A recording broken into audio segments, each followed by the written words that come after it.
Record.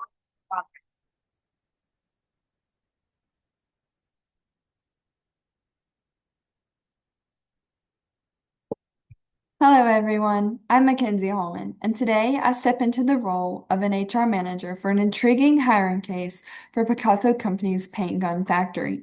My objective is to develop a case for my contention that Mary Younger did not violate any contractual agreement.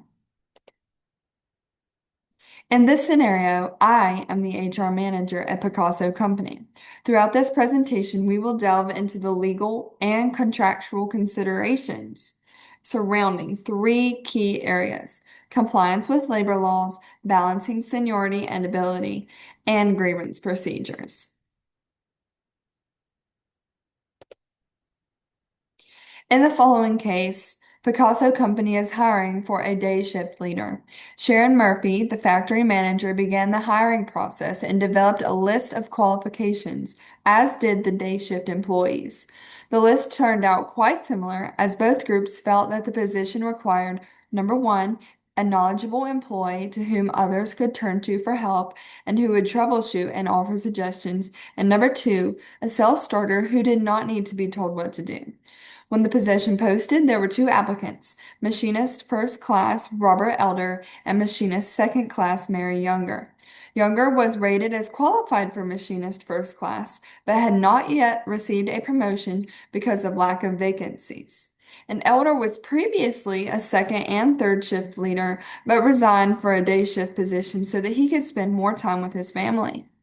After the interviews were conducted by Sharon Murphy and Supervisor Rick Hatch, Younger was found to be better suited for the position than Elder on the basis that Younger has better interpersonal skills and a greater initiative, meaning Younger would take it upon herself to act, whereas Elder would have to be asked.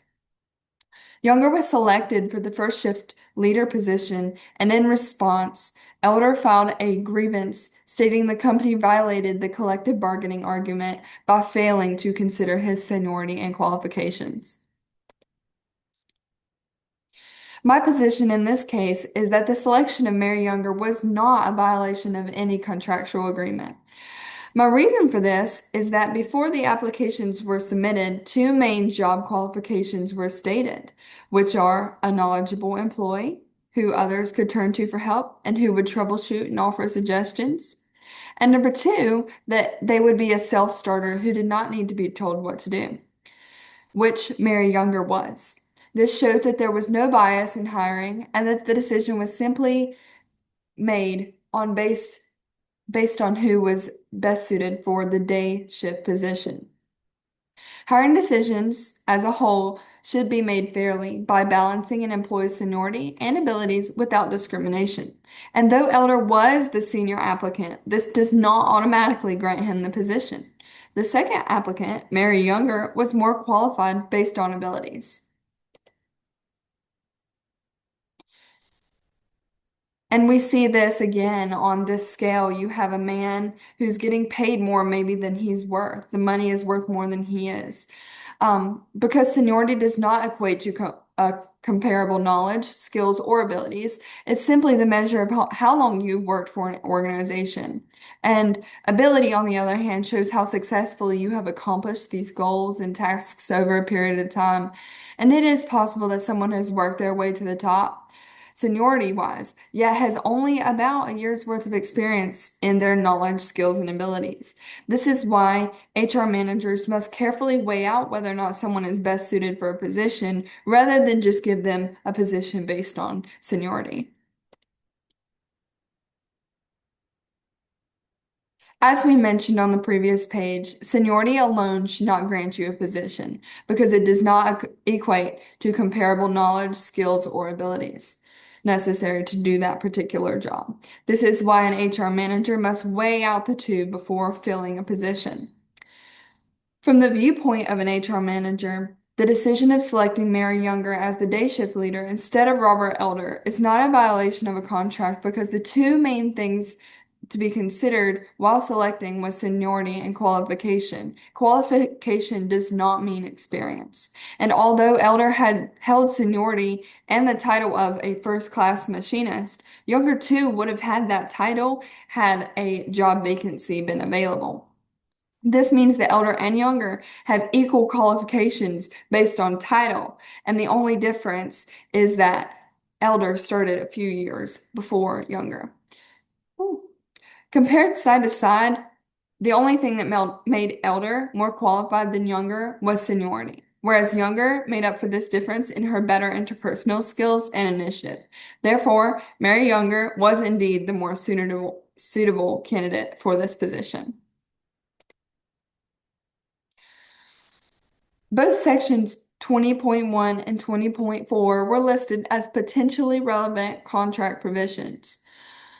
After thoroughly going over each of them, I have found that there were no contractual violations. This is because Sharon Murphy diligently took into account the qualifications and experiences of each candidate during the selection process.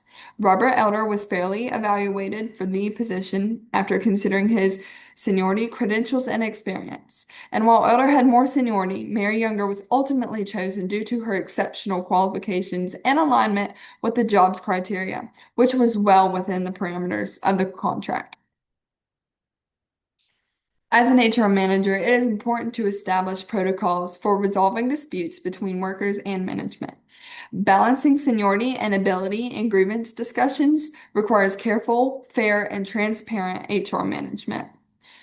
Common workplace grievances include discrimination based on race, gender, or age, bullying or harassment, unsafe working conditions, and pay discrepancies. In this case, the grievance was filed due to the denial of entitlements. This means that an employee thinks they have been denied what is rightfully theirs. In this case, Robert Elder thinks he has been denied his entitlement of the day shift leadership position. In cases like this, you can resolve disputes by following sound procedures and employing effective communication like the grievance procedures shown on this slide. In conclusion, HR plays a pivotal role in ensuing fairness and compliance in grievance resolutions. By balancing seniority and ability in decision making, HR can create a fair and equitable workplace. While seniority is a significant factor, the ability to perform the job effectively should also be considered. Effective grievance procedures are vital to resolving disputes between employment and management. By following these procedures, HR can ensure that grievances are handled fairly and transparently. Thank you for listening to my presentation.